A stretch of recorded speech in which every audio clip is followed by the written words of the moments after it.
या आपल्या जागेवरती उभं राहूया. आपल्या भक्तिगीताने आपल्या भक्तीला आपण सुरुवात करूया. नमा परम मंगला गौरव तुला परमवत्सला.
प्रार्थना करूया. त्या प्रभुदेव बापाचे आभार मानूया. त्याच्या नावाला धन्यवाद देऊया. मागील आठवडाभर त्याने आपल्या प्रत्येकाचा सांभाळ केला. आपली सर्व काळजी त्याने घेतली. सर्व वातावरणापासून, ऊन वाऱ्यापासापासून त्याने सांभाळ केला. जाण्या येण्यामध्ये आपलं संरक्षण केलं. मागचा संपूर्ण आठवडा प्रभुदेव बापाने आपणा सर्वांसाठी आशीर्वादाचा केला. त्याबद्दल त्याच्या नावाला धन्यवाद देऊ शकतो. होय प्रभूजी, तुझा मान, महिमा, गौरव आणि सर्व सन्मान देत आम्ही तुझ्या समोर येतो. प्रभूजी, तुझे मनापासून आभार मानतो आणि आम्ही तुझी स्तुती करतो. पवित्र देव बापा, तू चांगला आहेस. तुझी दया सनातन आहे. पवित्र देव बापा, आम्हा प्रत्येकावरती अगणित उपकार करणारा तू आमचा परमेश्वर आहेस. राजा पवित्र देव बापा, आम्ही तुलाच धन्यवाद देतो. आम्ही तुझीच स्तुती करतो. आम्ही तुझ्याच नावाला उंचावितो. प्रभू पवित्र देव बापा, आमचं लक्ष आम्ही तुझ्याकडं लावत असताना या संधीसाठी, या वेळेसाठी आम्ही तुझे आभार मानतो. हा पवित्र वार तू आमच्या जीवनात दिला, भक्ती करण्याची ही संधी दिलीस प्रभू. त्याबद्दल आम्ही तुझ्या नावाला धन्यवाद देतो. तुझी स्तुती करतो. तुझ्या नावाला उंचावितो. राजा प्रेमळ देव बापा,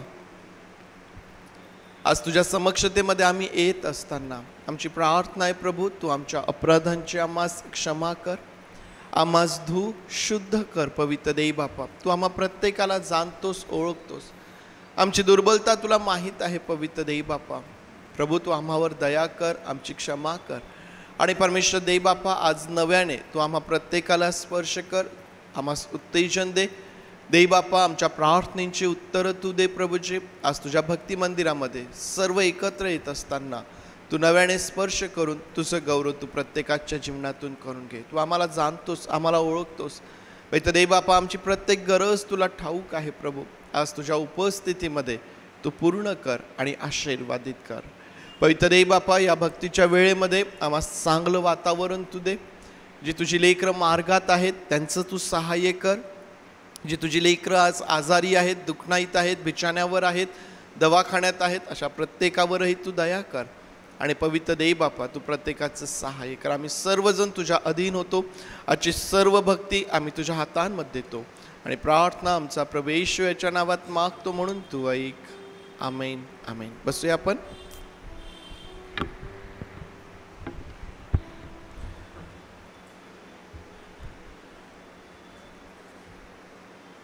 उपासना संगीतामधून 533 नंबरचे 534 नंबरचे गीत तू बोलाविले सेवा कराया प्रभू आलो आनंदे. आजच्या या भक्तीमध्ये आपण जे आपले नर्सेस आहेत त्यांचा विशेष सत्कार करणार आहोत आणि म्हणून सर्व नर्सेस बंधू भगिनींना हॅपी नर्सेस डे. प्रभू देवबाप तुम्हा सर्वांना विपुल आशीर्वाद देव आणि तुमच्या सेवेच्या द्वारे अनेक लोक ख्रिस्ताकडे आकर्षित हो. प्रभू देवबापाने आपल्या प्रत्येकाला सेवा करण्यासाठी बोलावलेलं आहे. आपल्या प्रत्येकाला सेवा दिलेली आहे. त्याला मान महिमा आणि गौरव आपण देऊया. तू बोलाविले सेवा कराया.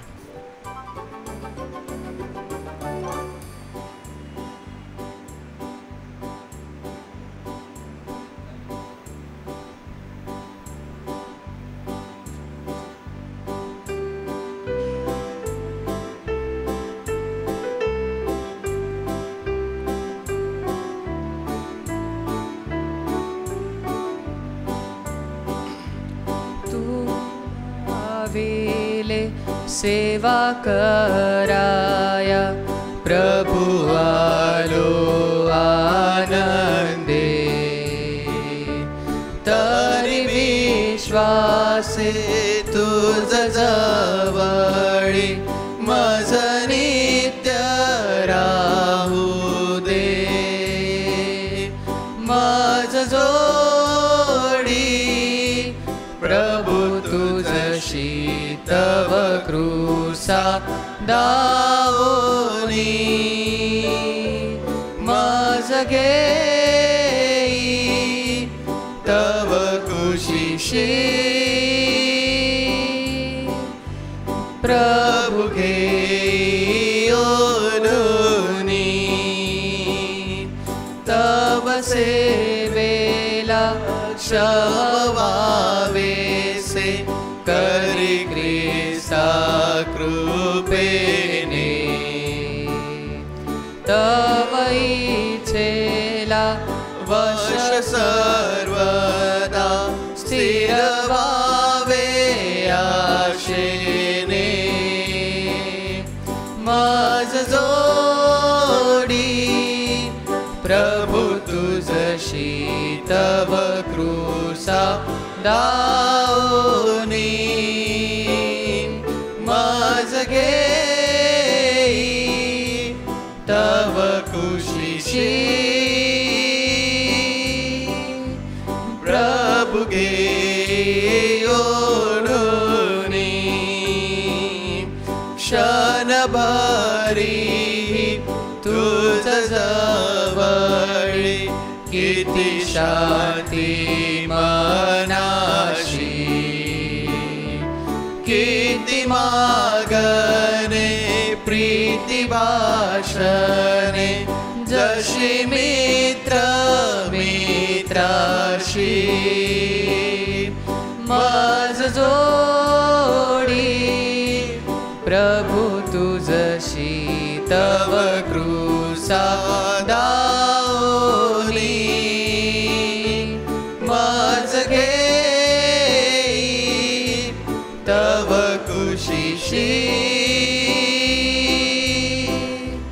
प्रभु घेई ओढुनी. तरी संपत्ती तव प्रीतीची इहलोकी कळेना. भरती तैसी सदानंदाची न मिळे स्वर्गाविना.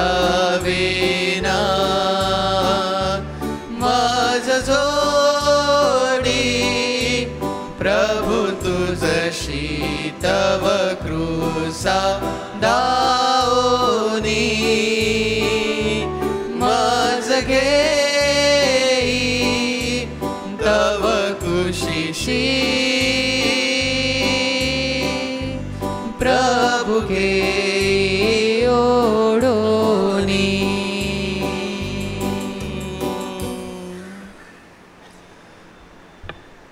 तू बोलाविले सेवा कराया, प्रभू आलो आनंदे, तरी विश्वास आहे तुझ जवळी, मज नित्य राहू दे. परमेश्वराची, प्रभू ख्रिस्ताची सेवा करत असताना त्याची जी उपस्थिती, त्याची जी समक्षता आपल्याला आपल्या जीवनामध्ये प्राप्त होते, प्रियांनो, ती आम्हाला आशीर्वादित करणारी आहे.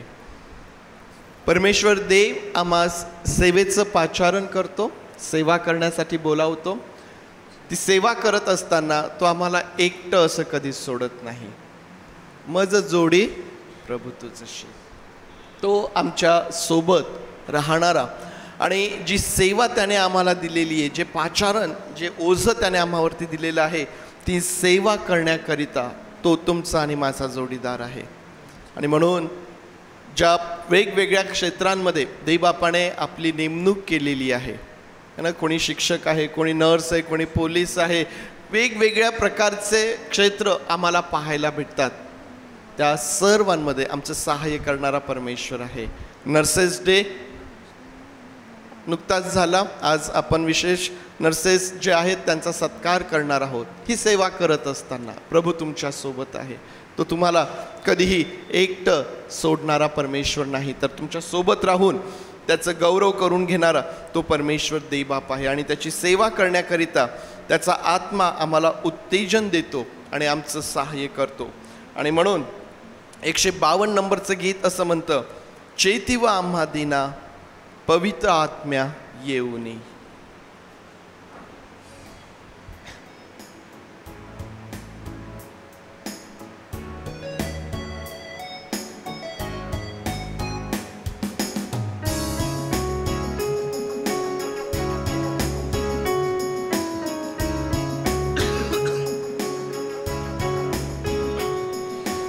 चेतीव आम्हा दीना, चेतीव आम्हा दीना, पवित्र आत्म्या येऊनी, पवित्र आत्म्या येऊनी, चेतीव आम्हा दीना, चेतीव आम्हा दीना. हिमवत आमुची अंत करणे, हिमवत आमुची अंत करणे, थंडची गेली होनी, थंडची गेली होनी, चेतीव आम्हा दीना, चेतीव आम्हा दीना, पवित्र आत्म्या येऊनी, पवित्र आत्म्या येऊनी, चेतीव आम्हा दीना, चेतीव आम्हा दीना. ऐहिक लोभे आत्मसुखाची, ऐहिक लोभे आत्मसुखाची, बुरळची गेली पडुनी, बुरळची गेली पडुनी, चेतीव आम्हा दीना, चेतीव आम्हा दीना, पवित्र आत्म्या येऊनी, पवित्र आत्म्या येऊनी, चेतीव आम्हा दीना, चेतीव आम्हा दीना. मोहक कितीतरी श्रमवीर हृदया, मोहक कितीतरी श्रमवीर हृदया, आपुल्या पाशे छळुनी, आपुल्या पाशे छळुनी, चेतीव आम्हा दीना, चेतीव आम्हा दीना, पवित्र आत्म्या येऊनी, पवित्र आत्म्या येऊनी, चेतीव आम्हा दीना.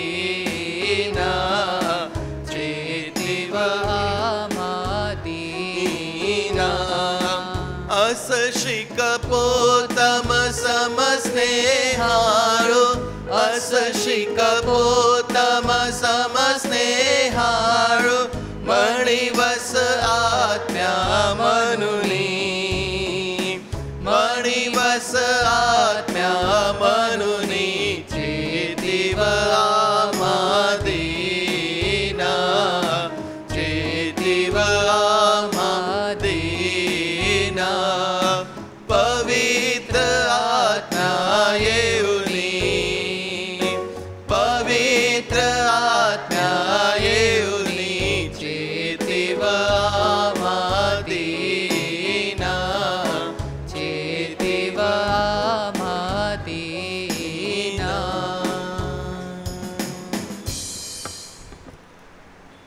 या जगामध्ये आम्ही असताना आम्हाला माहिती आहे की आमचं बळ आणि आमचं सामर्थ्य हे पवित्र आत्म्याद्वारे आहे. सेवा करत असताना आम्हाला माहिती आहे की सेवा करणं हे सहज आणि सोपं नाही आहे.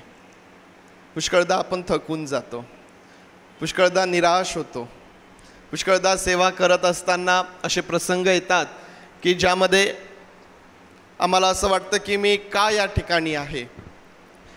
परंतु अशा प्रत्येक समय जीवन जगत असताना जेव्हा जेव्हा आम्ही अशा प्रसंगातून, अशा मनस्थितीतून, अशा परिस्थितीतून जातो, पवित्र आत्मा आमचं सामर्थ्य आणि आमचं सहाय्य आहे. आम्हाला माहिती आहे की प्रभू येशू ख्रिस्त सेवा करत असताना जेव्हा जेव्हा त्याला गरज होती किंवा जेव्हा जेव्हा त्याला असं वाटलं की हे माझ्यासाठी कठीण असेल, तो प्रार्थनेत गेला आणि देवाचा आत्मा त्याला सामर्थ्य देताना आम्हाला दिसून येतो. आणि म्हणून तोच देवाचा आत्मा तुम्हाला आणि मला देखील देण्यात आलेला आहे आणि त्याच्यापासून आम्हाला सर्व प्रकारचं सहाय्य आणि सामर्थ्य आम्हास प्राप्त होतं. यावेळेस एक स्तोत्र वाचूया. विमलांटी यावेळेस आपल्याकरिता एक स्तोत्र वाचतील. संहिता 32 वाचूया. ज्याच्या अपराधाची क्षमा झाली आहे, ज्याच्या पापावर पांघरून घातले आहे, तो धन्य. ज्याच्या हिशोबी परमेश्वर धर्माचा दोष लावित नाही व ज्याच्या मनात कपट नाही, तो मनुष्य धन्य. मी गप्प राहिलो होतो तेव्हा सतत कन्यामुळे माझी हाडे जीर्ण झाली, कारण रात्रंदिवस तुझ्या हाताचा भार मजवर होता. उन्हाळ्याच्या तापाने माझ्यातले पाणी सुकून गेले. मी आपले पाप तुझोड कबूल केले, आपला अधर्म मी लपून ठेवला नाही. मी आपले अपराध परमेश्वराजवळ कबूल करेन असे मी म्हणालो. तेव्हा तू मला माझ्या पापदोषाची क्षमा केली. यास्त तू पावशील त्यावेळी प्रत्येक भक्ताने तुझी प्रार्थना करावी. जलाचा महापूर आला तरी त्याला त्याचा स्पर्श होणार नाही. तू माझे आश्रयस्थान आहेस, तू संकटापासून माझे रक्षण करशील. मुक्ततेच्या स्तोत्राने तू मला वेढीशील. मी तुला बोध करीन, ज्या मार्गाने तुला गेले पाहिजे त्याचे शिक्षण तुला देईन. मी आपली दृष्टी तुझवर ठेवून तुला बुद्धिवान सांगेन. निबुद्धी घोडा किंवा खेचर यासारखे होऊ नका. त्याला आखडण्यासाठी लगाम व बागेदोर अशी सामग्री पाहिजे. नसली तर ती तुझ्याजवळ यावयाची नाहीत. दुर्जनाला पुष्कळ दुःखे भोगावी लागतात. परमेश्वरावर भाव ठेवणाऱ्या भोवते दयेचे वेष्टन असते. अहो धार्मिक हो, परमेश्वराच्या ठाई आनंद उत्सव करा. अहो सरळ मनाचे जन हो, तुम्ही सर्व आनंदाचा गजर करा. सर्वांना थँक्यू. स्तोत्र संहिता 32 अंटींनी आपल्याकरिता वाचलेलं आहे आणि या स्तोत्रामध्ये धन्य म्हणण्यात आलेलं आहे.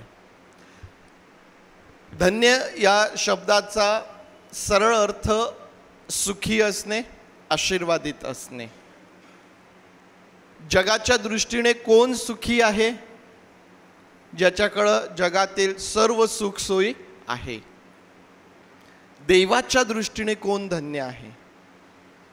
ज्यावेळेस आम्ही मनुष्याच्या दृष्टीने पाहतो की या भूतलावरती कोण सुखी आहे, मग ज्याच्याकडं सगळं आहे, ज्याला कुठल्याही गोष्टीची कमी नाही, मनुष्य म्हणतो की हा व्यक्ती सुखी आहे.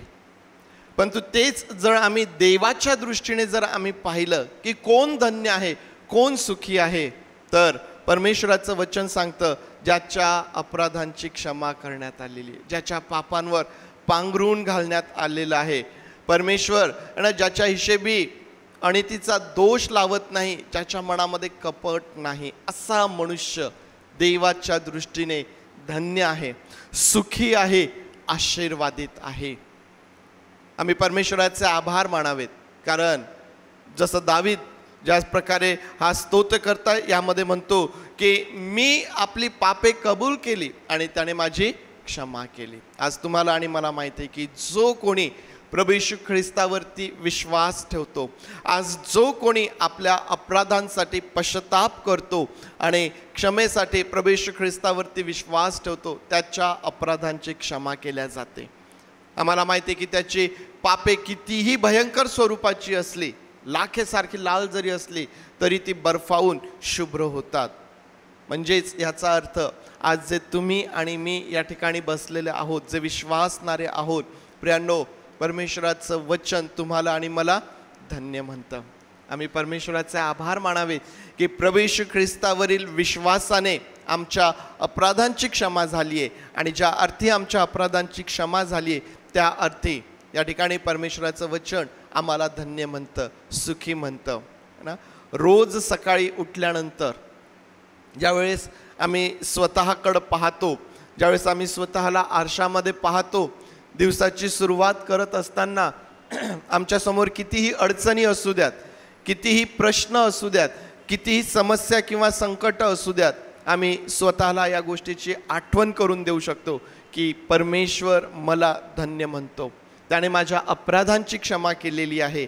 आणि म्हणून ज्या मनुष्याच्या अपराधांची क्षमा झालेली आहे, ज्याच्या पापांवर पांघरून घालण्यात आलेलं आहे, देवाच्या दृष्टीने तो मनुष्य सुखी आहे, देवाच्या दृष्टीने तो मनुष्य धन्य आहे. परमेश्वर देवबाप ही वचने आपल्यासाठी आशीर्वादाची करोत. यावेळेस जो परमेश्वर देव आमच्या अपराधांची क्षमा करणारा परमेश्वर आहे, त्याचा आभार मानूया, त्याच्या नावाला धन्यवाद देऊया. कॉयर यावेळेस पुढे येईल आणि कॉयर बरोबर काही गीतांच्याद्वारे आपण प्रभू देवबापाची सेवा करूया. कॉयर यावेळेस पुढे येईल. सर्वांना सलाम. बिलेटेड हॅपी नर्सेस डे सर्वांना. एक वचन आहे स्तोत्रसंहिता 91 14वं वचन त्याचं. माझ्यावर त्याचे प्रेम आहे म्हणून मी त्याला मुक्त करीन, त्याला माझ्या नावाची जाणीव आहे म्हणून मी त्याला उच्च स्थळी सुरक्षित ठेवेन. परमेश्वराला भक्ती, परमेश्वराला आपला एक प्रार्थनेचा भाग खूप आवडतो. म्हणून आपण सगळे इथे जमलेले सगळेजण आपण सर्व लक्ष देवाकडे लावूया, त्याच्या भक्ती आणि स्तुतिगीताकडे लावूया. पहिलं गीत गाऊया, शिनामे उतारम को. हालेलुया. सर्वांना येणार गीत आहे, आपण टाळ्या वाजवून हे गीत चालू करूया.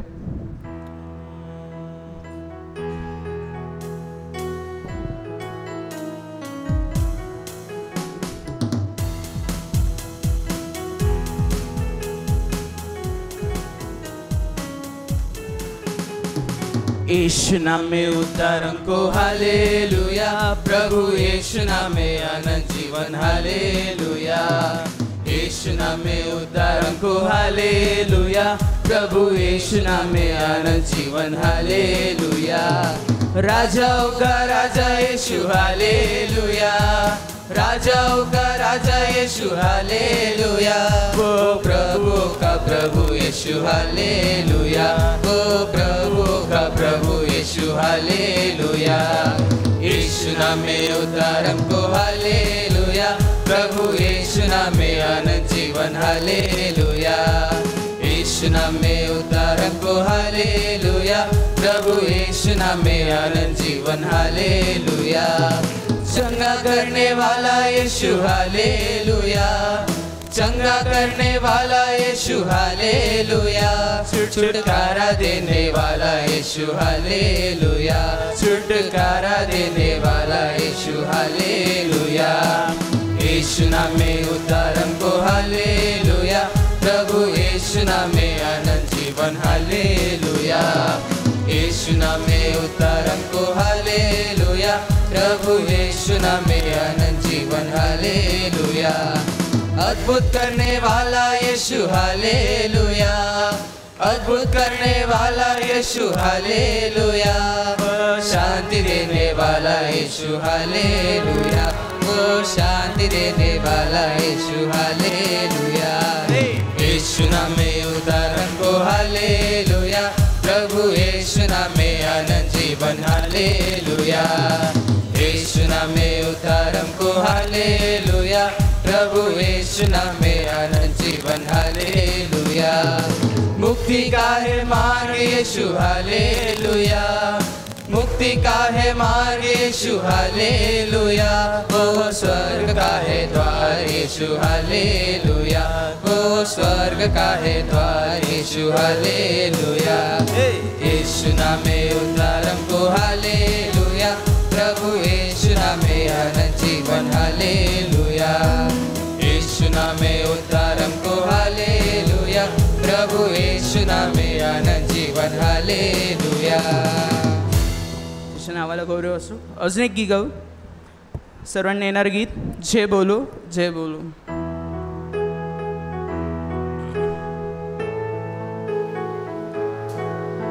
त्याच्या नावात अनंत जीवन आहे, ते प्रभू येशू ख्रिस्त आहे. काहून त्याची जयने गाऊ आपण. जय बोलो यीशु मसीहा की जय बोलो, जय बोलो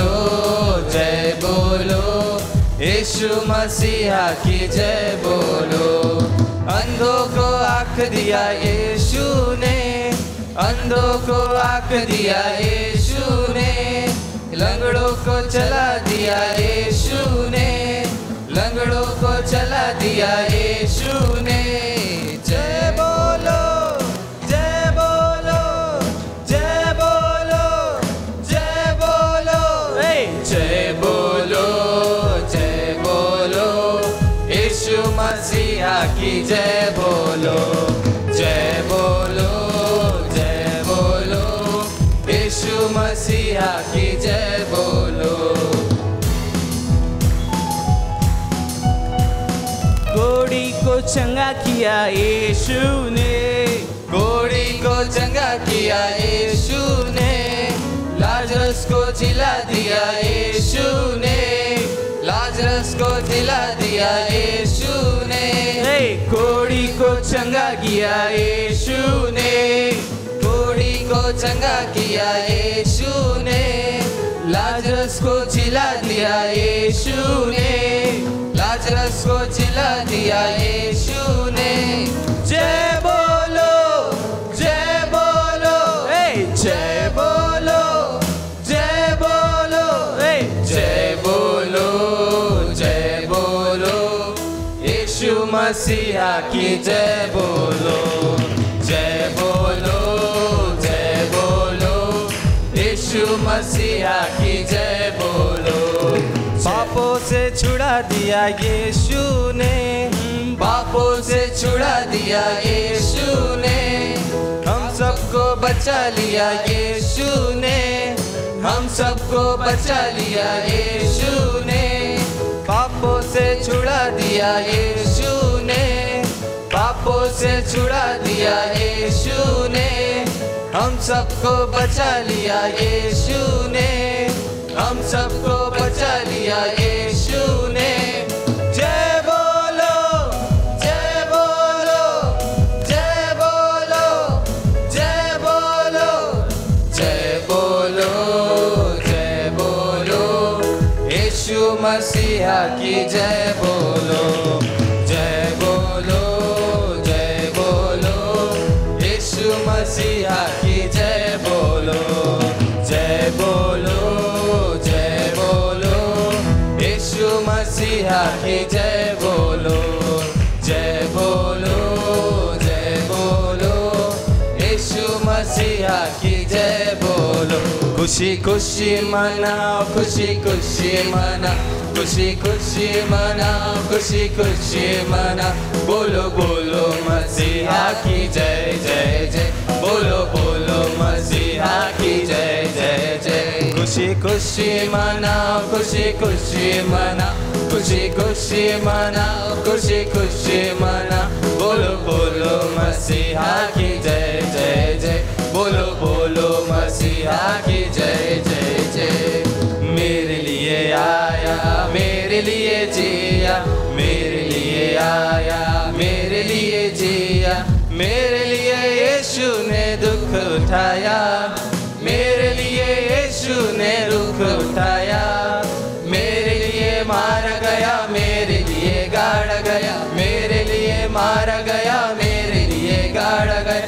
मेरे लिए फिर से उठा, मेरा है मसीह, मेरे लिए फिर से उठा, मेरा है मसीह। मैं मसीह का हूँ, हम मसीह के हैं। खुशी खुशी मनाओ, खुशी खुशी मनाओ, खुशी खुशी मनाओ, खुशी खुशी मनाओ। बोलो बोलो मसीहा की जय जय जय, बोलो बोलो मसीहा की जय जय जय। खुशी खुशी मनाओ, खुशी खुशी मनाओ, खुशी खुशी मनाओ, खुशी खुशी मनाओ। बोलो बोलो मसीहा की जय जय जय, बोलो बोलो मसीहा की जय जय जय। सगळेजण आपण जागेवर उभं राहूया. माझा आनंद, माझा जल, माझा शर्वा, तो सर्व काही आहे. त्याला धन्यवाद देण्यासाठी मी काय करू, माझे शब्द कमी आहे.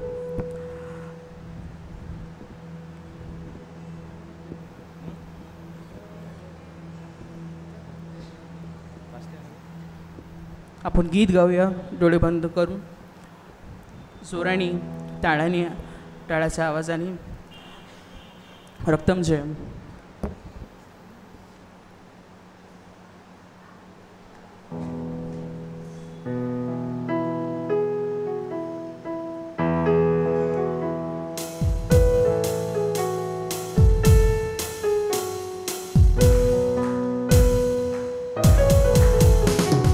रक्तम जयम, रक्तम जयम, रक्तम जयम, रक्तम जयम, रक्तम जयम, रक्तम जयम, रक्तम जयम। यीशु मेरा चरवा है, यीशु मेरा चरवा है, यीशु मेरा चरवा है। बोलो है ना हाँ। रक्तम जयम, रक्तम जयम, रक्तम जयम, रक्तम जयम, रक्तम जयम, रक्तम जयम, रक्तम जयम।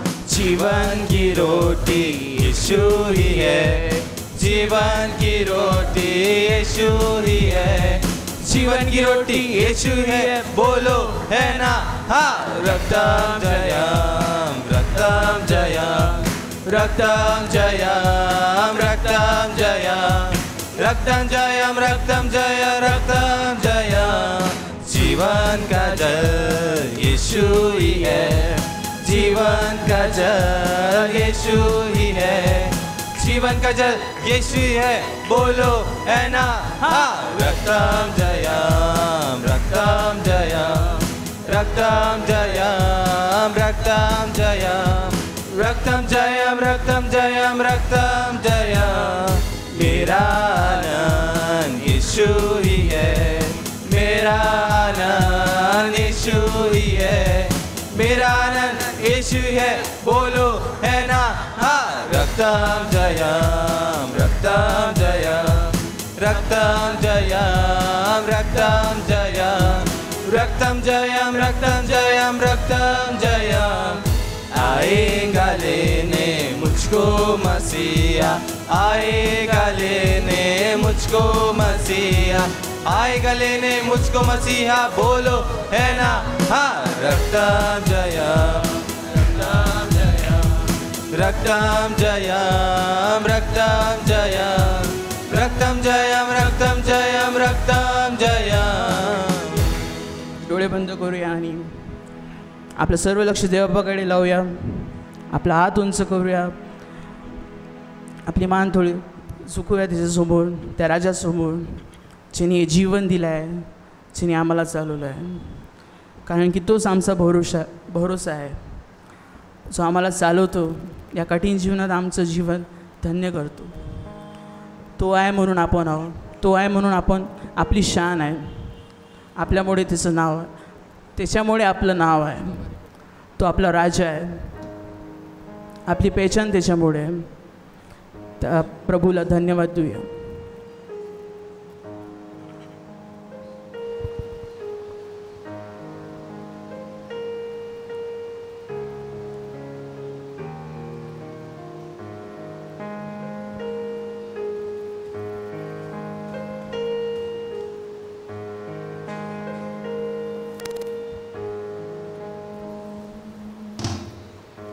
यीशु मसीह भरोसा मेरा, तू ही सहारा है मेरा. मुश्किल समय में तू ही दिलासा, साथ रहेगा तू सदा. यीशु मसीह, यीशु मसीह भरोसा मेरा, तू ही सहारा है मेरा. मुश्किल समय में तू ही दिलासा, साथ रहेगा तू सदा. करुणा भलाई तेरी सदा रहेगी मुझ पर. तेरी विश्वास योग्यता देखूंगा मैं उम्र भर. मैं हाथ उठाकर गाऊंगा, यीशु तेरा नाम रहे ऊंचा.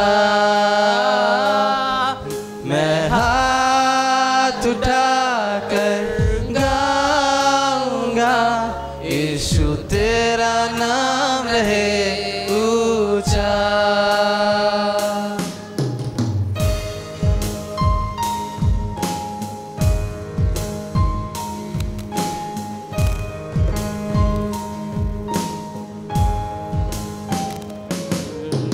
मौत से है बचाया तूने, जीवन नया है दे दिया. नाम लेकर पुकारा मुझे, महिमा से मुझको भर दिया. मौत से है बचाया तूने, जीवन नया है दे दिया. नाम लेकर पुकारा मुझे, महिमा से मुझको भर दिया. करुणा भलाई तेरी सदा रहेगी मुझ पर. तेरी विश्वास योग्यता देखूंगा मैं उम्र भर. मैं हाथ उठाकर गाऊंगा, यीशु तेरा नाम रहे ऊंचा. मैं हाथ उठाकर गाऊंगा, यीशु तेरा नाम रहे ऊंचा. मैं हाथ उठाकर गाऊंगा, यीशु तेरा नाम रहे ऊंचा. मैं हाथ उठाकर गाऊंगा, यीशु तेरा नाम रहे ऊंचा.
यीशु तेरा नाम रहे ऊंचा, यीशु तेरा नाम रहे ऊंचा, यीशु तेरा नाम रहे ऊंचा। हो प्रभू, सर्व गोष्टी तुझं नाव पुढे असो, आमच्या जीवनात तुझं नाव पुढे असो. आमची पापांची क्षमा कर, आम्हाला धीर दे, आम्हाला शक्ती दे. या जगात राहत असताना शैतानाचं सर्व दावपेशापासून आमचा बचाव कर. आम्ही तुझं जीवन जगण्यासाठी जे ट्राय करत आहे बाप्पा, त्या ट्रायमध्ये आम्हाला तू सपोर्ट कर अशी प्रार्थना करतो. आम्ही पडणार पण तू उचलणारा तू असणार आहे, आम्हाला हा विश्वास आहे. आम्ही तुझ्याशी दूर चालले जाणार, शैतानाच्या हातात चालले जाणार, पण त्या गोष्टी त्या शैतानाच्या हातातून सुद्धा तो आम्हाला बाहेर काढणार, हा आमचा विश्वास आहे बाप्पा. म्हणून तू सगळ्यात महान आहे. आम्ही सर्व आदर महिमा तुला देतो बाप्पा. आजची भक्ती सर्वांसाठी आशीर्वादित होते बाप्पा. जी येऊ नाही शकली त्यांना चंगाई देते बाप्पा, त्यांना बरं कर, त्यांना मन दे. तुझ्या शाब्बात दिवस पवित्र पाळण्यास मदत कर आमच्या सर्वांचं. तुझ्या वचनात वाढो अशी मी प्रार्थना करतो बाप्पा. मागण्यापलीकडे सर्व दिलं बाप्पा. आमच्या मागण्याच्या पहिले तुला माहीत आहे बाप्पा आम्हाला काय पाहिजे. तुझा आशीर्वाद आमच्यावर सदैव असू दे बाप्पा, आणि तुझं प्रेम सदैव. येशूच्या प्रिय गुणाने मागतो म्हणतो आहे, आमेन. यशायाच्या ग्रंथावरती आपण अभ्यास करत आहोत आणि 2 विभागांमध्ये आपण यशायाच्या ग्रंथाची विभागणी केलेली आहे. पहिला विभाग किती अध्यायांचा आहे? किती अध्यायांचा आहे? 46, 39. अध्याय 1 ते 39 हा पहिला विभाग आहे आणि मग 40 ते 66 हा दुसरा विभाग आहे.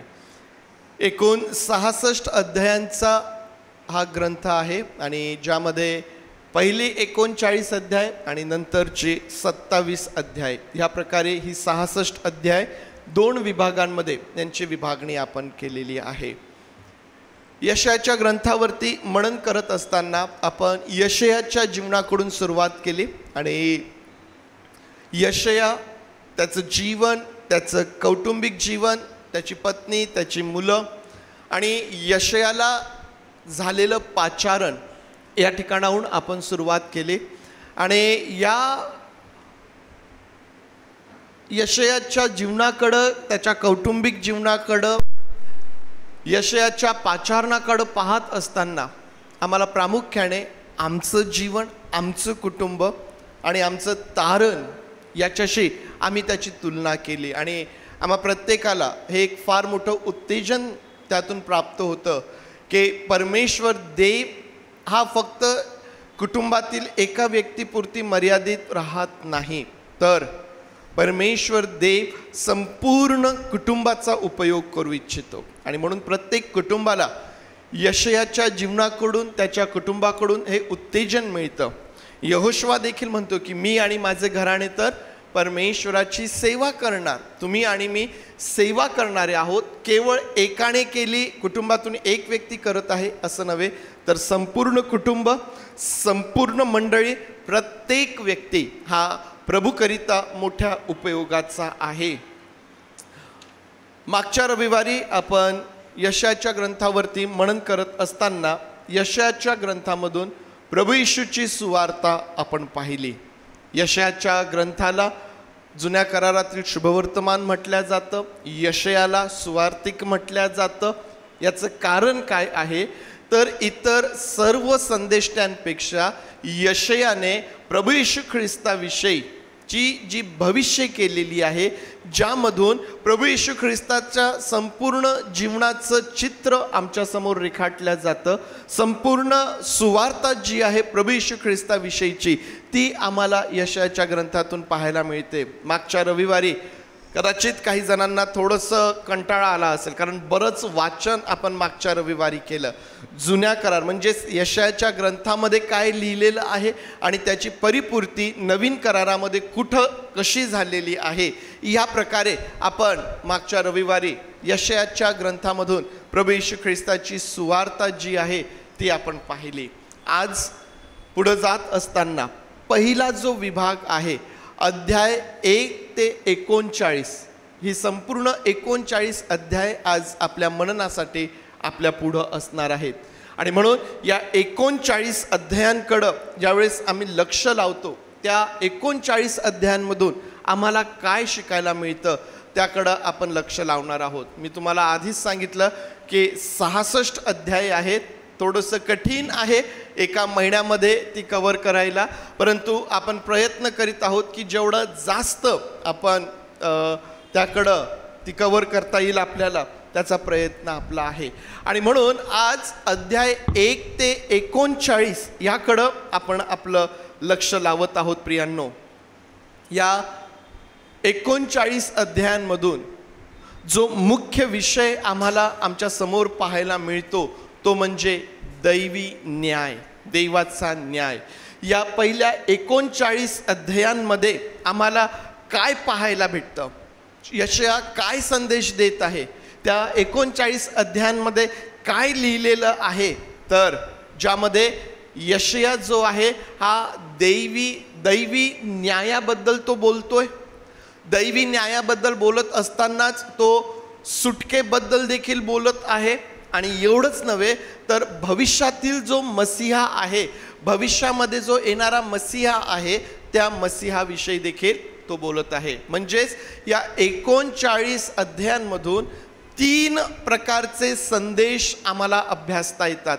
एक, देवाचा न्याय, आणि देवाच्या न्यायानंतर आम्हाला माहिती आहे की त्याचा क्रोध किती वेळ राहतो, क्षणभर राहणार आहे ना.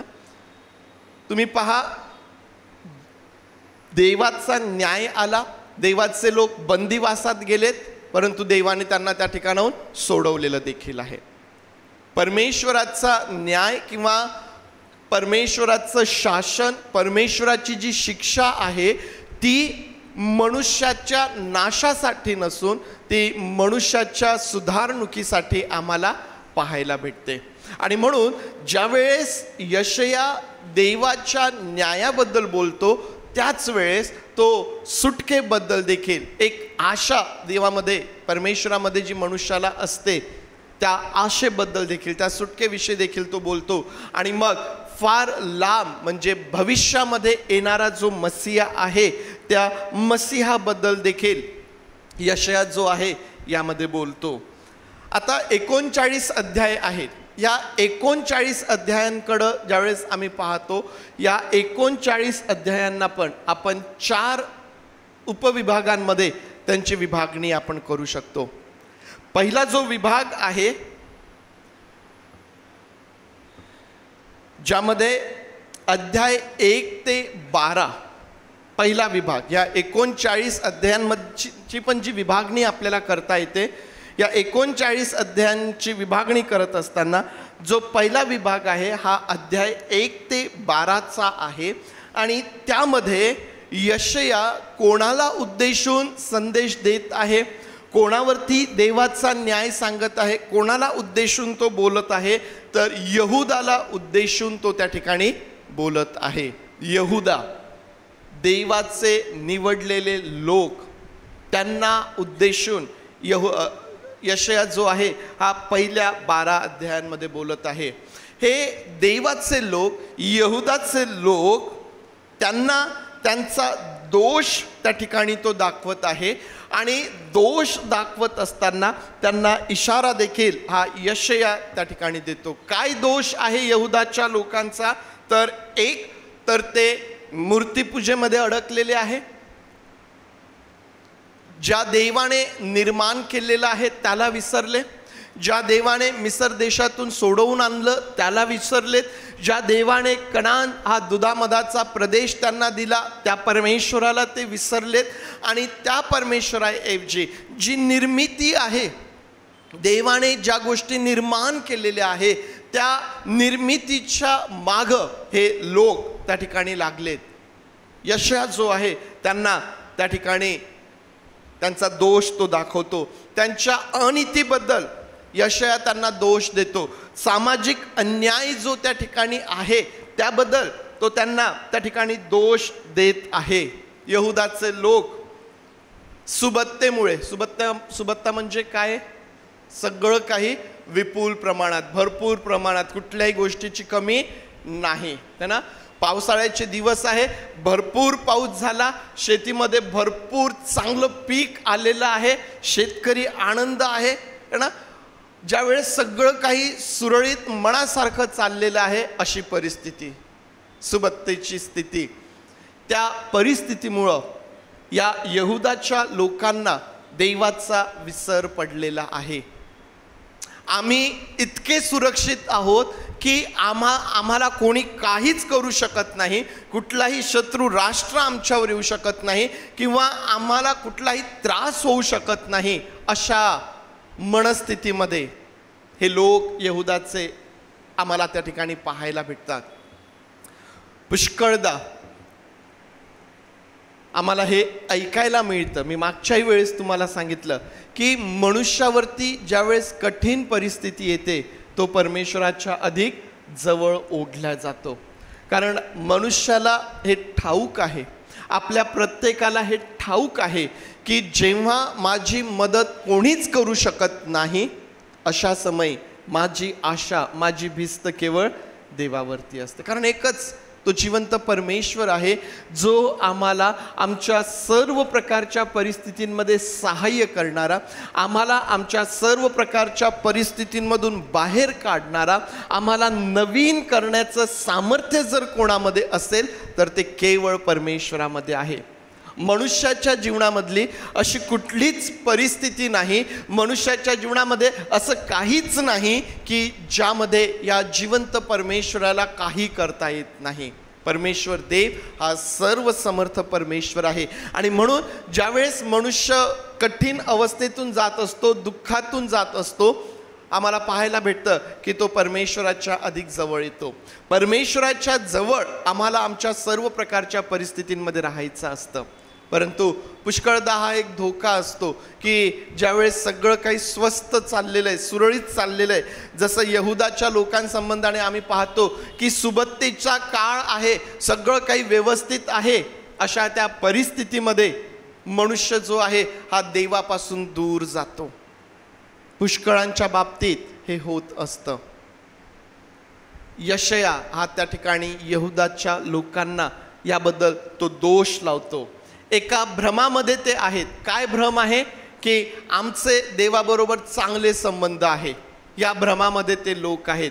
ते मूर्तीपूजेत आहेत, ते लोक अनितीमध्ये आहेत, सामाजिक अन्याय त्यांच्यामध्ये आहे, ते लोक देवापासून दूर आहेत, परंतु तरीही हा समज त्यांना आहे, या भ्रमामध्ये ते आहेत की आमचं देवाबरोबर चांगलं नातं आहे, आमचे देवाबरोबर चांगले संबंध आहे.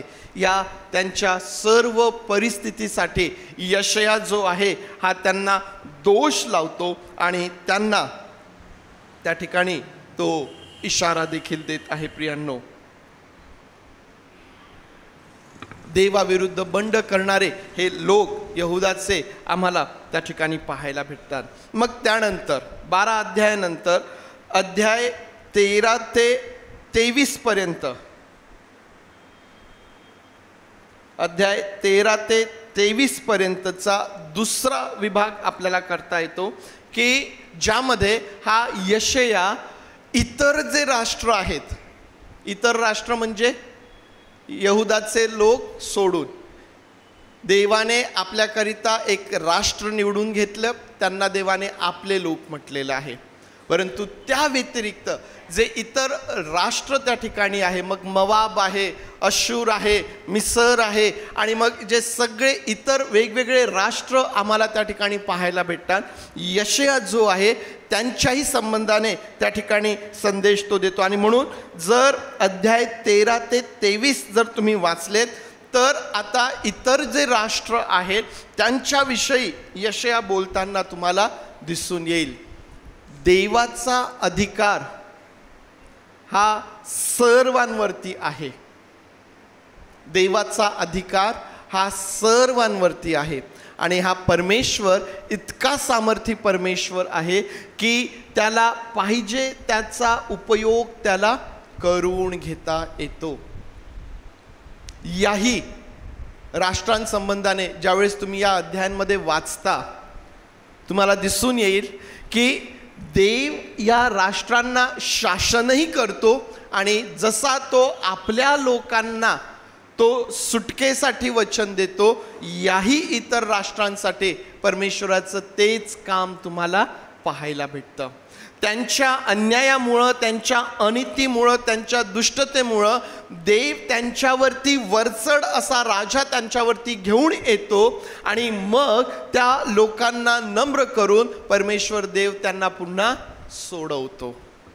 अशा प्रकारची संदेश तुम्हाला इतर राष्ट्रांविषयी देखील यशयाच्या या ग्रंथामध्ये अध्याय 13 ते 23 या अध्यायांमध्ये तुम्हाला वाचायला मिळतात. किती अद्भुत आहे ना. तुम्ही पहा, परमेश्वराचा अधिकार हा किती मोठा अधिकार आहे. पाहिजे त्या व्यक्तीचा उपयोग परमेश्वराला करता येतो. परमेश्वर हा शत्रू उत्पन्न करणारा पण आहे आणि परमेश्वर हा त्याच शत्रूंना मित्र बनवणारा देखील परमेश्वर देव आहे. परमेश्वराचं काम हे फार अद्भुत अशा प्रकारचं काम आहे. मनुष्याचं जीवन हे परमेश्वराच्या हातांमध्ये आहे. तुमच्या आणि माझ्या जीवनावरती परमेश्वराला पूर्ण अधिकार आहे. आणि मला ही गोष्ट सांगायला नेहमी आवडते की तुम्ही आणि मी देवाचा, ख्रिस्ताचा तो अधिकार आपल्या जीवनावरती मान्य करायचा आहे. तुम्ही आणि मी जर तो मान्य करतो, त्याला जर आम्ही उत्तम प्रतिसाद आमच्या जीवनातून देतो, तर देवाचं गौरव आमच्या जीवनामधून त्या ठिकाणी होत असतं. प्रियांनो, देवाला सर्व गोष्टींवरती त्या ठिकाणी अधिकार आम्हाला दिसून येतो. त्यानंतर तिसरा विभाग जो आहे, ज्यामध्ये अध्याय 24 ते 35 तुम्हाला दिसून येतील. या तिसऱ्या विभागामध्ये अध्याय 24 ते 35 आहेत आणि या अध्यायांमध्ये तुम्हाला काय वाचायला मिळेल तर भविष्यातील तारण आणि न्याय याविषयीचे संदेश या 24 ते 35 अध्यायांमध्ये आहे. भविष्यातील, मी तुम्हाला आधीच सांगितलं की यशयाचे संदेश हे वर्तमान परिस्थितीसाठी आहे. यशयाचे संदेश हे भविष्यातील सुटकेसाठी आहे त्या लोकांसंबंधाने.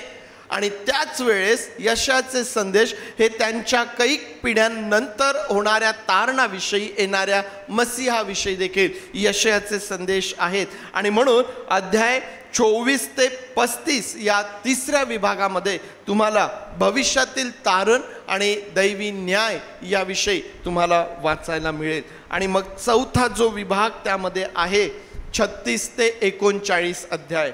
या 36 ते 39 अध्यायांमध्ये तुम्हाला हिजकिया राजाचं जीवन तुम्हाला आठवेल.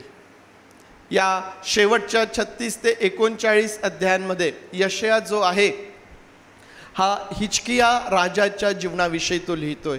हिजकिया राजा चांगला होता की वाईट होता? आम्हाला माहिती आहे की इस्रायल आणि यहुदा यांचे जे राजे आहेत, चांगले राजे यांचाही अभ्यास आपण केलेला आहे. दुष्ट राजे जे देवाविरुद्ध वागले त्यांचाही अभ्यास आपण केलेला आहे. हिजकिया हा चांगला राजा होता की वाईट राजा होता? देवाविरुद्ध वागणार होता. चांगला राजा होता? चांगला राजा होता का? एवढा गोंधळ का? हिजकिया हा एक चांगला राजा होता आणि या राजाच्या जीवनामध्ये ज्या काही मुख्य घटना त्या ठिकाणी घडल्यात. आम्हाला माहिती आहे की ज्यावेळेस तुम्ही हिजकियाच्या जीवनाचा अभ्यास करताना 2 गोष्टी तुम्हाला त्या ठिकाणी प्रामुख्याने शिकायला मिळतात. एक तर देव संरक्षण करतो. हिजकियाच्या जीवनाचा अभ्यास करत असताना ज्यावेळेस तुम्ही 36 ते 39 अध्याय वाचतात, त्यामध्ये यशाया आपल्याला आठवण करून देतो की देवाने या हिजकियाचा आणि यहुदाच्या लोकांचा कसा बचाव देवबापाने केलेला आहे. सनेरीब त्या ठिकाणी आहे. शत्रू राष्ट्र हे अतिशय बळकट आहे. शत्रू राष्ट्राने वेढा घातलेला आहे आणि अशा त्या परिस्थितीमध्ये जेव्हा सुटण्याची कुठलीही आशा नाही आहे, ज्यावेळेस देवाचा संदेश हिजकियाकडे येतोय, ज्यावेळेस देवाचा संदेश हिजकिया आणि त्याच्या लोकांकडे येतो, त्याच वेळेला शत्रू राष्ट्र त्या ठिकाणाहून ओरड करून सांगतो की तुम्ही भ्रमामध्ये राहू नका, देव तुमची सुटका करू शकणार नाही. आणि अशा त्या परिस्थितीमध्ये ज्यामध्ये सुटणं, त्यातून बाहेर पडणं हे अशक्य आहे, अशा त्या परिस्थितीमध्ये दैवी हस्तक्षेपाद्वारे, दैवी सामर्थ्याद्वारे आम्हाला या हिजकियाचा आणि त्याच्या लोकांचा देवाने कसा बचाव केला आम्हाला शिकायला मिळतं. त्याच वेळेस हिजकियाचं दुखणं आम्हाला माहीत आहे. हाच तो राजा आहे ना की ज्याचं आयुष्य देवाने वाढवलं होतं. हाच आहे. किती वर्षांनी वाढवलं होतं? 15 वर्षांनी. हाच तो राजा आहे की ज्याला एक दुखणं लागलं आणि परमेश्वराने ते बरं केलं आणि त्याचं आयुष्य देखील वाढवलेलं. परमेश्वर हा तुम्हाला जे मगा सांगितलं की तुमच्या आणि माझ्या जीवनावरती देवाला पूर्ण अधिकार आहे. आणि म्हणून आम्हाला पाहायला भेटतं की देव या राजाचा, त्याच्या लोकांचा बचाव पण करत आहे आणि परमेश्वर देव या हिजकियाचं आयुष्य देखील वाढवत आहे. तुमच्या आणि माझ्या जीवनावरती परमेश्वराला पूर्ण अधिकार आहे. आम्ही किती चिंतेत असतो, आम्ही किती काळजीत असतो, उद्या कसं होईल, हे कसं होईल, ही परिस्थिती कशी बदलेल, असे कैक विचार पुष्कळदा आमच्या मनामध्ये घोळत असतात आणि आम्हाला समजत नाही. अशा त्या परिस्थितीमध्ये आम्ही विसरून जातो की आमचं आयुष्य हे किती आहे. आम्ही परमेश्वराच्या हातांमध्ये आहोत. पवित्र शास्त्रामध्ये प्रभू येशू ख्रिस्ताने एका मनुष्याचा दाखला दिलेला आहे ना की ज्याला खूप उत्पन्न झालं आणि त्याने कोठारे बांधून त्यात ते साठवलं आणि तो काय म्हणतो, हे माझ्या जीवा खा पी आणि काय कर, मौज कर, अनेक वर्ष पुरेल इतकं आता माझ्याकडं आहे. परमेश्वर म्हणतो तुला जर बोलावून घेण्यात आलं तर ते कोणाच्या कामाचं. असंच याच्याच विरुद्ध माझ्या जीवनात खूप दुःख आहे, मी खूप संकटात आहे, मी खूप त्रासात आहे, माझं कसं होईल, माझं काय होईल, उद्या मी काय करणार, उद्याची चिंता, कुटुंबाची चिंता. आम्ही अनेक चिंतेत, अनेक प्रकारच्या त्या मनस्थितीमध्ये आमचे अनेक दिवस आम्ही दुःखामध्ये घालवतो. प्रियांनो, आम्ही हे विसरून जातो की आमचं आयुष्य हे किती आहे. आजचा दिवस देवाने मला दिलेला आहे. या दिवसामध्ये मला आनंद करायचा आहे. या दिवसामध्ये मला परमेश्वरामध्ये उल्हास करायचा आहे, कारण माझा उद्याचा दिवस परमेश्वराच्या हातांमध्ये आहे. तो मला दाखवेल तर मी त्या दिवसामध्ये प्रवेश करेल. ज्या अर्थी परमेश्वर मला माझ्या दुसऱ्या दिवसामध्ये घेऊन जाईल, त्या अर्थी त्या दिवसासाठी देखील त्याने माझ्याकरिता व्यवस्था करून ठेवलेली असेल. या प्रकारे आम्ही आजच्या दिवसाचा जो आनंद आहे तो आम्ही गमावू नये. प्रियांनो, तुमचं आणि माझं जीवन हे परमेश्वराच्या हातांमध्ये आहे. आम्ही सुबत्तेच्या परिस्थितीमध्ये असू द्यात किंवा आम्ही दीन परिस्थितीमध्ये असू द्यात, आजचा दिवस, या दिवसाचा आनंद आम्ही गमावू नये. प्रियांनो, परमेश्वरामध्ये आम्हाला नेहमी आनंदी राहायचं, कारण परमेश्वराच्या हातांमध्ये आमचं संपूर्ण जीवन त्या ठिकाणी आहे. प्रियांनो, हिजकिया त्याचं जीवन किंवा हिजकिया संदर्भात काही महत्त्वाच्या घडामोडी त्या शेवटच्या 36 ते 39 अध्यायांमध्ये आम्हाला पाहायला भेटतात. प्रियांनो, 1 ते 39 अध्यायांची विभागणी आपण 4 भागांमध्ये केली. पहिली 12 अध्याय, त्याच्यानंतर 13 ते 23 अध्याय, त्याच्यानंतर 24 ते 35 अध्याय, त्यानंतर 36 ते 39 अध्याय. मुख्य विषय आमच्यासमोर दैवी न्याय, सुटका, भविष्यातील तारण किंवा मसीहा हा मुख्य विषय या विभागाचा आहे. ज्यावेळेस आम्ही आज दैवी न्यायाबद्दल ज्यावेळेस आज आम्ही या विभागातून पाहत आहोत, एक आणखीन मुद्दा मला तुमच्या समोर ठेवायचा आहे प्रियांनो, आणि तो म्हणजे दैवी न्याय आणि नीतिमान मनुष्य. दैवी न्याय आणि नीतिमान मनुष्य. कोणाला नीतिमान म्हणावं, कोणाला धन्य म्हणावं? आज सकाळी स्तोत्र वाचला आपण. कोणाला धन्य देवाच्या दृष्टीने कोणता मनुष्य धन्य आहे? ज्याच्या अपराधांची क्षमा झालेली आहे, ज्यांच्या पापावर पांघरूण घालण्यात आलेलं आहे, ज्याच्या हिशेबी आणि तिचा दोष लावण्यात येत नाही, जो कपटी नाही, असा मनुष्य. स्तोत्र 32 आज सकाळी आपल्यासाठी वाचण्यात आलं. त्यामध्ये अशा मनुष्याला धन्य म्हटलेलं आहे, सुखी म्हटलेलं आहे, ज्याला आम्ही नीतिमान देखील आम्ही म्हणू शकतो. आणि म्हणून ज्यावेळेस आम्ही दैवी न्याय सोबतच नीतिमान मनुष्य या दोघांना ज्यावेळेस आम्ही सोबत पाहतो, या दोन्ही गोष्टींना ज्यावेळेस आम्ही सोबत पाहतो प्रियांनो, त्यावेळेस आम्हाला काय शिकायला मिळतं? दैवी न्यायाचा नीतिमानांवरती होणारा परिणाम. दैवी न्यायाचा नीतिमानांवरती होणारा परिणाम. कठीण वाटत आहे? कठीण वाटत आहे का? दैवी न्यायाचा नीतिमान मनुष्यावर होणारा परिणाम. आता लक्षात घ्या, दैवी न्यायाची भीती कोणाला असते? देवाच्या न्यायाची भीती कोणाला आहे? जी व्यक्ती पापमय जीवन जगत आहे. ठीक आहे. दैवी न्याय कोणावरती आहे? जे देवाविरुद्ध बंड करत आहे, अनितीचं जीवन जगत आहे, देवाला न आवडणारं जीवन जगत आहे. दैवी न्यायाची भीती अशा मनुष्याला आहे. मग त्याच वेळेस नीतिमानाकडे जर आम्ही पाहिलं तर, नीतिमानाच्या दृष्टीने जर आम्ही दैवी न्यायाकडे पाहिलं तर या दैवी न्यायाचा नीतिमानावरती जो परिणाम होतो प्रियांनो, आम्हाला ते देखील आशीर्वादित करणारा आहे. दैवी न्याय हा नीतिमत्वाचा आधार आम्हाला दिसून येतो. दैवी न्याय हा नीतिमत्वाचा आधार आम्हाला पाहायला मिळतो. काय अर्थ आहे या वाक्याचा? याचा अर्थ काय आहे? नीतिमत्वाचा आधार दैवी न्याय आहे. आता लक्षात घ्या, तुम्ही आणि मी नीतिमान ठरविण्यात आलेले आहोत. कोणामध्ये नीतिमान ठरविण्यात आलेले आहोत? प्रभू येशू ख्रिस्तामध्ये नीतिमान ठरविण्यात आलेला आहोत. का बरं बाबा? कारण हा प्रभू येशू ख्रिस्त जो स्वतः नीतिमान होता आणि ज्याने पापांसंबंधाने असणारा देवाचा न्याय पूर्ण केलेला आहे, सहन केलेला आहे, ते दुःख त्याने सहन केलेलं आहे.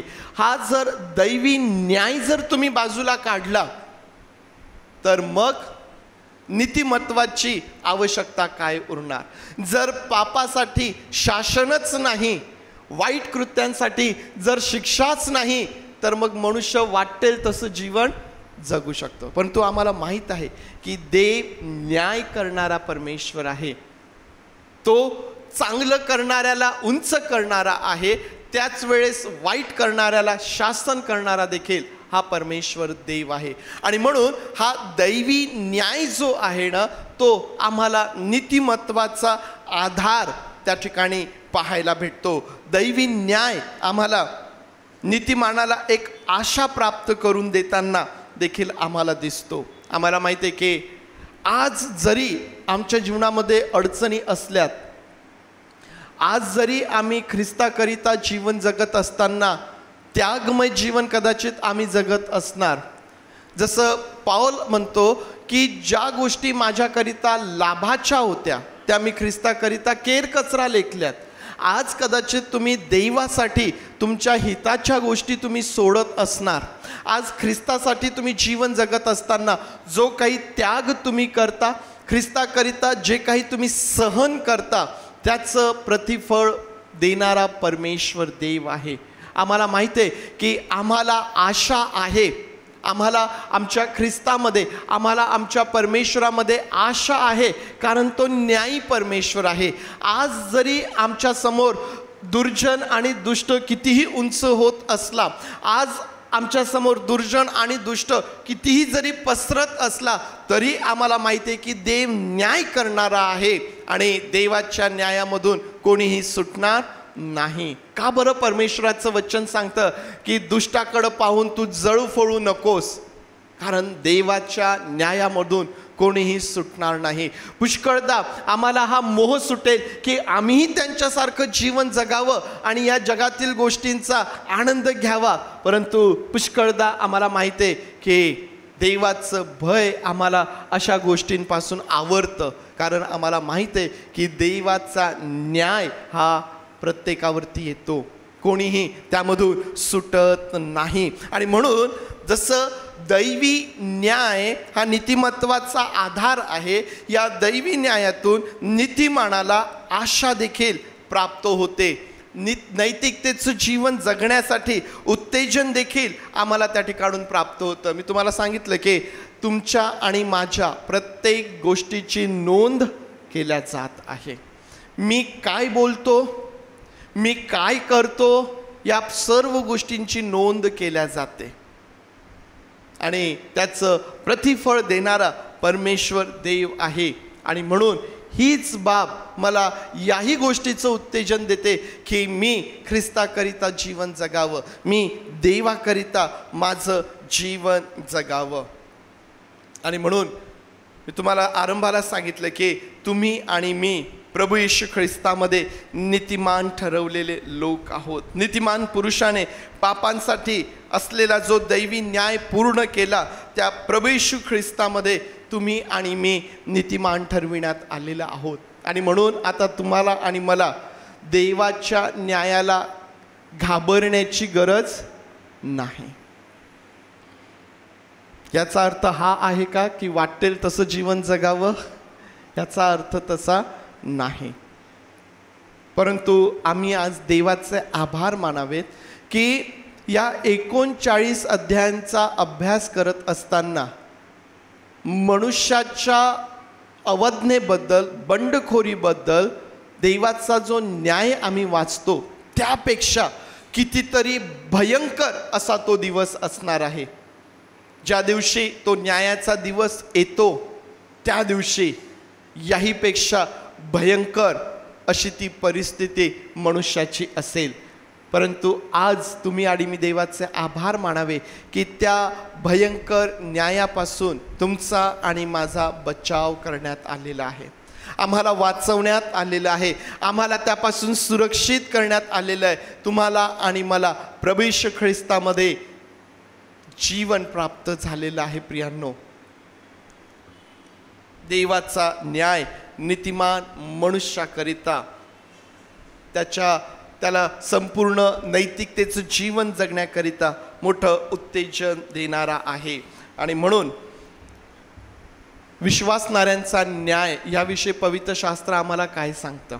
कशाचा? तुमचा आणि माझा न्याय तर होणार आहे. मी तुम्हाला सांगितलं की देवाच्या न्यायातून कोणीही सुटणार नाही. न्याय तर होणार आहे, परंतु तुमचा आणि माझा कशाचा न्याय होणार आहे? कोणाला आठवतं? तुमचा आणि माझा प्रतिफळाकरिता न्याय होणार आहे. जे ख्रिस्तामध्ये आहेत ते प्रतिफळाकरिता त्या पांढऱ्या सिंहासनासमोर उभे राहतील. परंतु जे ख्रिस्तामध्ये नाहीत किंवा ज्यांनी ख्रिस्ताला झुगारून दिलेलं आहे, ज्यांनी अवाज्ञा केलेली आहे, ज्यांना संधी मिळूनही ज्यांनी ती संधी गमावलेली आहे, असे विश्वासणारे आणि अविश्वासणारे देवाच्या न्यायासाठी त्या ठिकाणी समोर उभे राहतील. प्रियांनो, परंतु ज्यांनी आपलं जीवन प्रभू येशू ख्रिस्तामध्ये घालवलेलं आहे, ज्यांनी प्रभू येशू ख्रिस्तावर विश्वास ठेवला आणि त्याला समर्पित असं जीवन जगले, त्यांचा न्याय हा प्रतिफळासाठी न्याय होणार आहे. काय आहे प्रतिफळाचा न्याय? कसा असणार आहे प्रतिफळाचा न्याय? आज सकाळी मंडळीतल्या 2 तरुण लेकरांनी येऊन चर्चचा परिसर स्वच्छ केला. मला कालच फोन आला त्यांचा की पाळक साहेब, आम्हाला चर्चचा परिसर स्वच्छ करायचा आहे.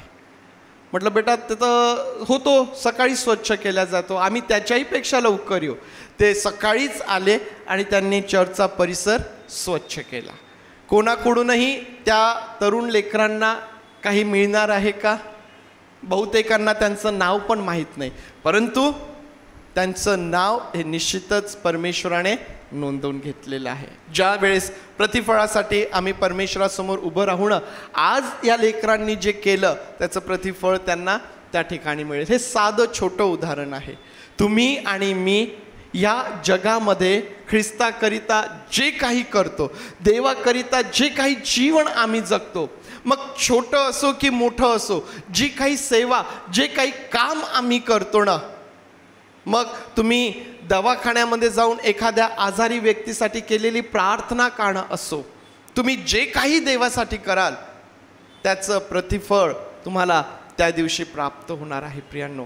आणि म्हणून जी प्रत्येक संधी या जगामध्ये प्राप्त होते ना, कुठलीही संधी गमावू नका, कारण न्याय हा होणार आहे. नीतिमानाचा न्याय, विश्वासणाऱ्यांचा न्याय हा प्रतिफळासाठी होणार आहे. आणि म्हणून अधिक जास्त विपुल प्रतिफळ मला त्या ठिकाणी मिळावं याकरिता मला या जगामध्ये परमेश्वरासाठी माझं जीवन जगायचं आहे.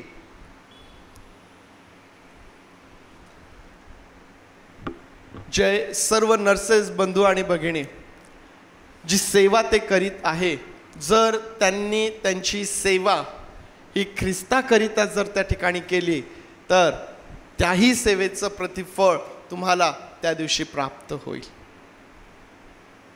जे काही मी तुम्हाला सकाळी पण सांगितलं की ज्या कुठल्या क्षेत्रात देवाने तुमची नेमणूक केलेली आहे, देवाकरिता काम करा, देवाकरिता सेवा करा, ख्रिस्ताकरिता तुम्ही ते काम करा. त्याचं प्रतिफळ परमेश्वर देव तुम्हाला देईल. त्याचा परिणाम आणखीन हा होईल की तुम्ही ही सेवा करत असताना अनेक लोक देवाकडं, ख्रिस्ताकडं आकर्षित होतील. फार फरक पडतो बरं, फार फरक पडतो. जेव्हा व्यक्ती मिळणाऱ्या मोबदल्यासाठी ज्यावेळेस काम करते, मग जर तो मोबदला जगाच्या दृष्टीने पैशांच्या स्वरूपाचा असेल तर मग मला काय करायचं आहे, मला कसे बसे माझे 8 तास तिथं घालवायचे. परंतु मला माहीत आहे की मला फक्त या जगातल्या मोबदल्यासाठी नाही तर स्वर्गामध्ये जे प्रतिफळ मिळतं त्यासाठी काम करायचं आहे, त्यासाठी सेवा करायची आहे. तर मग माझ्या 8 तासातील प्रत्येक सेकंद मी त्या ठिकाणी काम करेल आणि हे काम मी अंतःकरणापासून प्रेमपूर्वक करेल. आणि आम्हाला माहीत आहे की नर्सेस लोकांना, मेडिकल फील्डमध्ये काम करणाऱ्यांना जी संधी मिळालेली ती फार मोठी संधी आहे.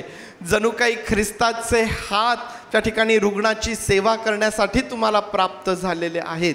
आणि जर तुम्ही ते करता, जर रुग्णसेवा तुम्ही करत असताना, जर तुमची ड्युटी, तुमची सेवा तुम्ही करत असताना जर ख्रिस्त त्या ठिकाणाहून जर लोकांना दिसतो, तर लक्षात घ्या परमेश्वराचं किती मोठं काम त्या ठिकाणी तुमच्या प्रत्येकाच्या जीवनातून होईल.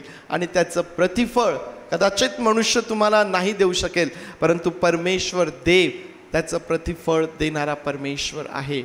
तुमचं आणि माझं प्रतिफळ हे परमेश्वरापासून आहे. आज या पहिल्या 39 अध्यायांवरती मनन करत असताना तुम्ही आणि मी देवाच्या न्यायाविषयी आम्ही वाचतो आणि मग देवाचा न्याय आणि नीतिमान पुरुष यांच्यामध्ये आम्ही तुलना करतो. आणि आज तुम्हाला आणि मला उत्तेजन आहे की प्रभू येशू ख्रिस्तामध्ये आम्हाला जे जीवन प्राप्त झालेलं आहे, प्रभू येशू ख्रिस्तामध्ये आम्हाला जी क्षमा प्राप्त झालेली आहे, प्रभू येशू ख्रिस्तामध्ये देवाच्या त्या भयंकर दिवसाकरिता, त्या न्यायाकरिता, त्यापासून तुमचं आणि माझं संरक्षण करण्यात आलेलं आहे. मग आता ज्या प्रतिफळासाठी तुम्हाला आणि मला त्याच्यासमोर जायचं आहे, आम्ही त्याकरिता कशी तयारी करत आहोत, आम्ही आमचं जीवन कसं जगत आहोत याचं परीक्षण करण्याचं उत्तेजन आज तुमच्याकडं आणि माझ्याकडं आहे. या आपले डोळे आपण बंद करूया आणि आज आपण स्वतःला विचारूया की मी ज्यावेळेस परमेश्वराच्या समोर, माझ्या ख्रिस्तासमोर, त्याच्या न्यायासनासमोर उभा राहील, मला कोणत्या गोष्टींचं प्रतिफळ मिळणार आहे. मी या भूतलावरती कशा प्रकारचं जीवन जगत आहे, मी या भूतलावरती कशा प्रकारचं जीवन जगत आहे. यहुदाचं राष्ट्र असेल, इतर राष्ट्र असतील, जे अनिती, बंडखोरी, अवाढन्या, मूर्तिपूजा, देवाला न आवडणाऱ्या गोष्टींमध्ये रममान होते, त्यांना देवाचा न्याय त्यांच्यावरती आम्हाला दिसून येतो.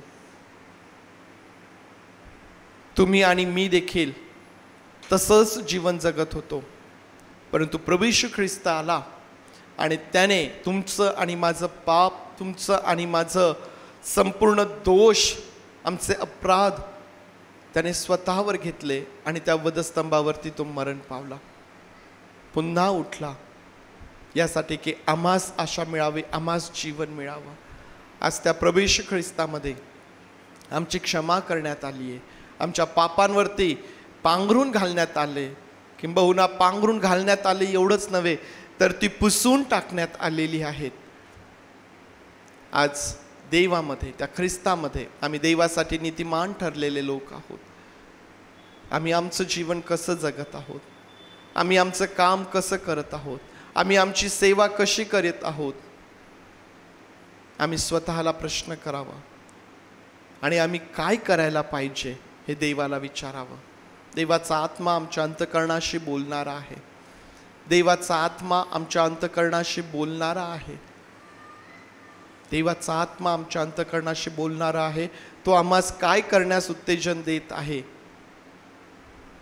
ते समजून आम्ही त्याच्याकरिता सेवा करावी. प्रभू, आम्ही तुझे आभार मानतो आणि तुझी स्तुती करतो. आम्ही सर्वजण हा विश्वास बाळगतो की प्रतिफळाकरिता आम्ही तुझ्यासमोर उभं राहणार.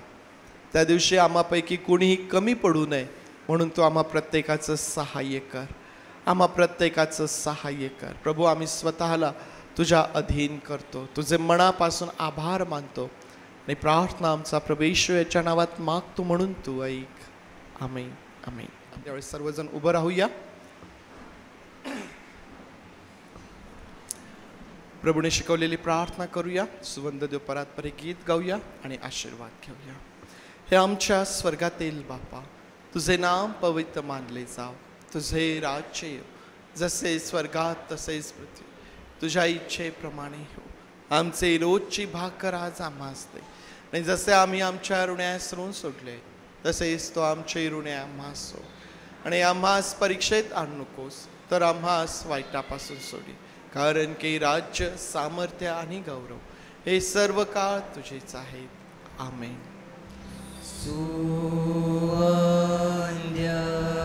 देवा